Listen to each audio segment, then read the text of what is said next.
Nesta videoaula, vamos tratar sobre síndromes psicopatológicas associadas ao rebaixamento do nível de consciência.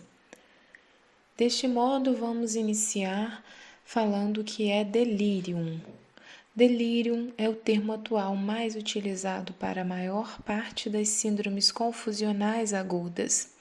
Síndrome esta em que o paciente fica confuso, não sabendo muitas vezes quem é ele próprio, ou até mesmo sabendo quem é ele, mas confundindo com outras histórias e outras informações que não são as coerentes sobre ele ou sobre o estado atual de sua vida.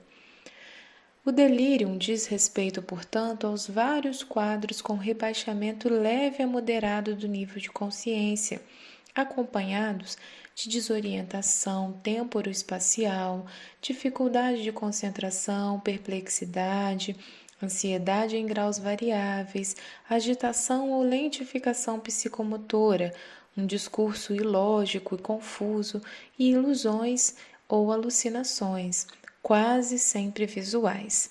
Trata-se de um quadro que oscila muito ao longo do dia. É um quadro sindrômico causado por alteração do nível de consciência em pacientes com distúrbios cerebrais agudos. Então, é um quadro que vai acometer pacientes idosos, pacientes internados em leitos de CTIs ou pacientes que, ainda que não estejam em leitos de CTIs, estejam há muito tempo num confinamento de um quarto, por muitas vezes muito tempo acamados, sem poderem levantar dos leitos. É muito comum que os pacientes tenham esse quadro de delírio, ainda que sejam às vezes pacientes novos. O delírio, então, ele não acomete apenas idosos, ele acomete os idosos que tenham já algum problema neurológico e também idosos que estão em uma internação prolongada, sem estímulos externos, às vezes com um quarto com poucos estímulos de informação, idosos que acabam sendo afastados do seu local de vivência cotidiano.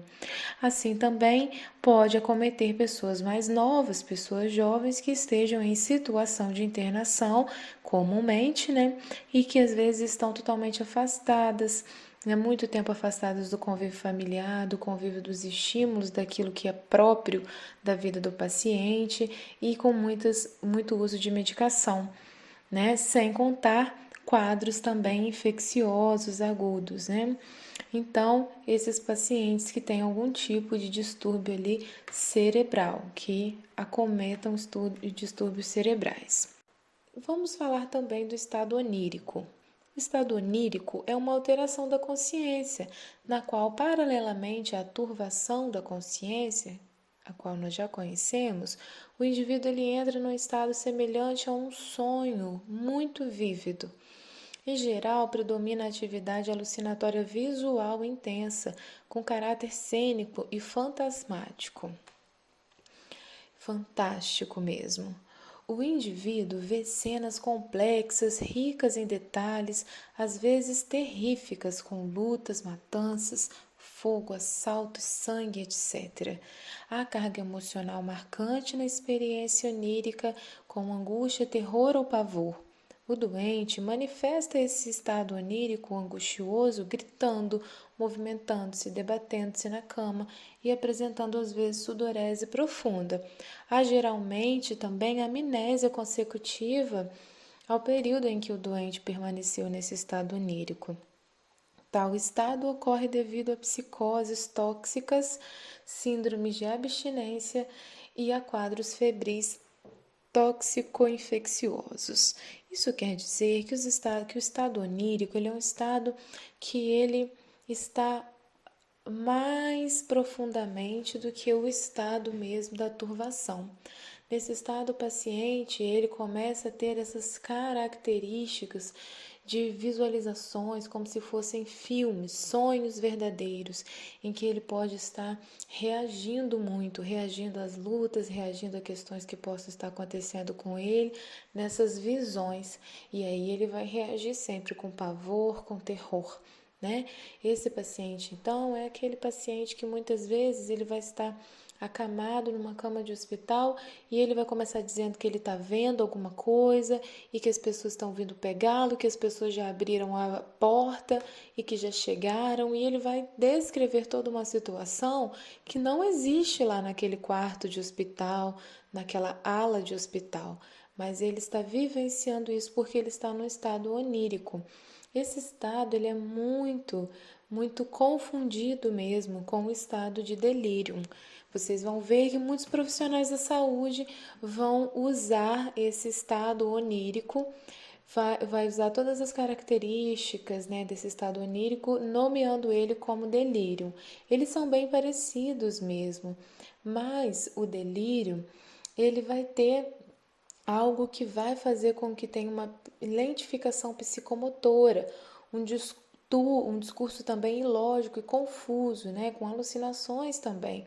Mas a pessoa, ela não vai ter tanta veracidade daquilo que ela está relatando. Ela não vai estar como se ela estivesse de fato vivendo aquela situação, vivendo uma pessoa que está chegando, vivendo a agressão que estão fazendo com ela. Essa é uma característica do estado onírico, certo? Passando para o próximo, vamos ver alterações qualitativas da consciência.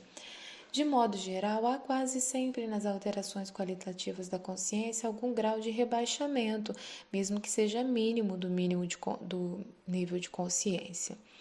Nós temos, então, quanto à qualitativa, nessas alterações de qualidade, temos estados crepusculares, que seriam o estreitamento transitório do campo da consciência, né? Afunilamento da consciência com a conservação de uma atividade psicomotora global, mais ou menos coordenada, permitindo a ocorrência dos chamados atos automáticos. O indivíduo faz atos automáticos, responde automaticamente ao que está sendo solicitado, mas ele vai ter ali uma alteração leve da consciência em que ele não vai saber exatamente quem ele é, ou ele vai focar mais atenção em determinadas questões, não vai prestar atenção no todo, vai focar muito mais atenção às vezes no que está acontecendo com a mão dele, com a cama dele, e não vai visualizar o todo, não vai perceber todo mundo que está perto dele, todo mundo que está indo visitar, entendem? Esse quadro caracteriza-se por surgir e desaparecer de uma forma abrupta e ter duração variável de poucos minutos ou horas a algumas semanas até. Ocorrem com certa frequência atos explosivos violentos e episódios de descontrole emocional. Isso também pode acontecer. Quando a gente fala do estado segundo, a gente fala de um estado patológico transitório, semelhante ao estado crepuscular, caracterizado por uma atividade psicomotora coordenada, a qual, entretanto, permanece estranha à personalidade do sujeito acometido e não se integra a ela.